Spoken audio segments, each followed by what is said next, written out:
मुंडेंना महंतांनी पाठिंबा दिलाय तर त्या संदर्भातल्या टॉप 9 बातम्या। धनंजय मुंडेंच्या पाठीशी आम्ही भक्कमपणे आहोत आणि धनंजय मुंडे गुन्हेगार नाहीत हे 100% सांगू शकतो। भगवानगडाचे महंत नामदेव शास्त्रींकडून मुंडेंची पाठराखण। प्रकरणामध्ये अशी चर्चा होती की भगवानगड धनंजय मुंडेच्या पाठीशी आहे का, अशी चर्चा भक्कम पाठीमागे आहेत, केवळ पाठीमागे नाही येतो, भक्कमपणे पाठीमागे आहेत। संतोष देशमुखांच्या मारेकरांना फाशीची शिक्षा व्हावी ही पहिल्या दिवसापासून भूमिका आहे, मात्र तरीही मला टार्गेट केलं जात आहे। भगवानगडावरून धनंजय मुंडेंचा आरोप आहे, तर माझ्या राजीनाम्यापेक्षा देशमुखांना न्याय मिळणं महत्त्वाचं आहे, अशी ही प्रतिक्रिया। स्पष्ट म्हणणे पहिल्या दिवसापासून की स्वर्गीय संतोष देशमुखांची जी काही हत्या झालेली आहे त्या हत्येमध्ये जे कोण आरोपी असतील त्यांना फासावर लटकलं पाहिजे। या ठिकाणी मला टार्गेट करून एक ट्रायल चालवलं जातंय, मीडिया ट्रायल ज्याला आपण म्हणतो। बीड हत्या प्रकरणामधील आरोपींची मानसिकता का बिघडली हे जाणून घेतलं पाहिजे। सरपंच देशमुखांना झालेल्या मारहाणीची दखल घेतली तशी आरोपींना झालेली मारहाण ही देखील दखल घेण्यासारखीच आहे। महंत नामदेव शास्त्रींचे मोठं विधान।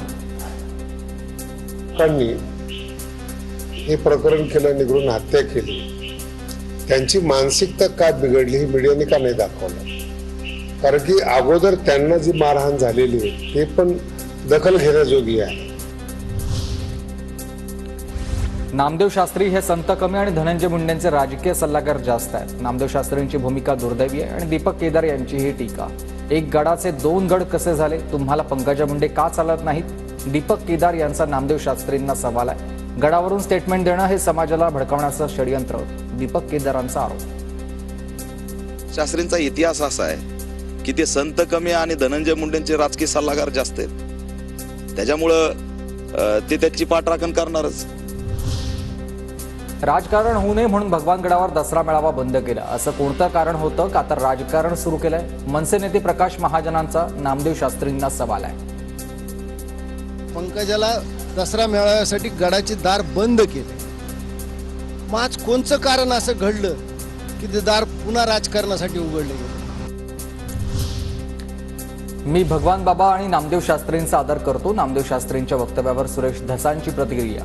तर टॉम अँड जेरी कार्यक्रम पाहणं मी सोडून दिलंय, सदावर्तेंनी केलेल्या आरोपांवर सुरेश धस यांची प्रतिक्रिया। मी भगवान बाबांच्या गादीचा आदर करतो, नामदेव शास्त्रींचाही आदर करतो। गुणरत्न सदावर्ते यांचा त्यांनी तुमच्यावरती आरोप केलेला आहे। टॉम अँड जेरी कार्यक्रम बघायचं मी बंद केलेलं आहे।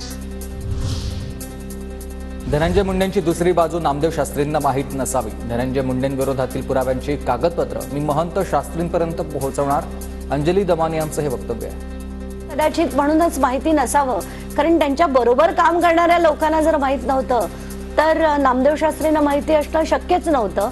तर म्हणून मी म्हणते की माझे जे पेपर आहेत ते मी त्यांच्यापर्यंत पोहोचवण्याची आता व्यवस्था करणार आहे।